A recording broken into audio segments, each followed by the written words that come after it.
अब मलिका फैसला कर लेगी रजा के साथ ना रहने का। नाजरीन, पमाल के आने वाले नेक्स्ट एपिसोड में दिखाया जाएगा। मलिका की तबीयत खराब होते ही वो इस वजह से अपनी बेटी हादिया को स्कूल से लेने नहीं जाती।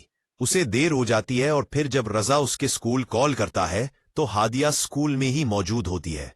रजा फिर अपनी बेटी को पोल से लेकर आता है तो वह मलिका पर बहुत गुस्सा करता है और कहता है कि तुम लापरवाह औरत हो, तुम्हें हमारी बेटी की कोई फिक्र नहीं।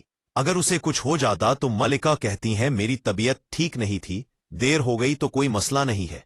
तो फिर रजा कहता है कि तुम्हारे जैसी औरत मैंने आज तक नहीं देखी जिससे अपनी औलाद की भी फिक्र नहीं है।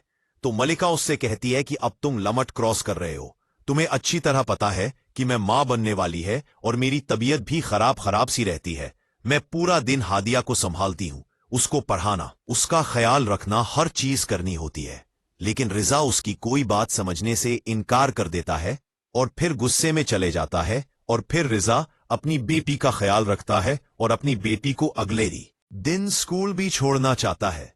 उसे खाना खुलाता है, उसके बाल बनाता है और मलिका को कहता है मैं अपनी बेटी का खुद भी ख्याल रख सकता हूं, मुझे तुम्हारी जरूरत नहीं है।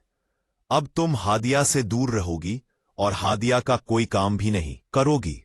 फिर मलिका कहती है कि अब तुम मेरे साथ ज्यादती कर रहे हो, ये मेरी भी बेटी है, सिर्फ तुम्हारी नहीं है। और फिर मिल्का घर छोड़कर चली जाती है अपनी मां के पास। और दूसरी तरफ रजा की भाभी रजा के भाई से कहती है कि रजा ये गलत कर रहा है, हादिया मिल्का की भी तो बेटी है, सिर्फ रजा का हक तो नहीं। इस पर फिर जब रजा का भाई रजा से बात करता है तो रजा उससे कहता है कि मुझे आपके मशवरे की कोई जरूरत नहीं, मुझे अपने फैसले लेना अच्छी तरह आते हैं।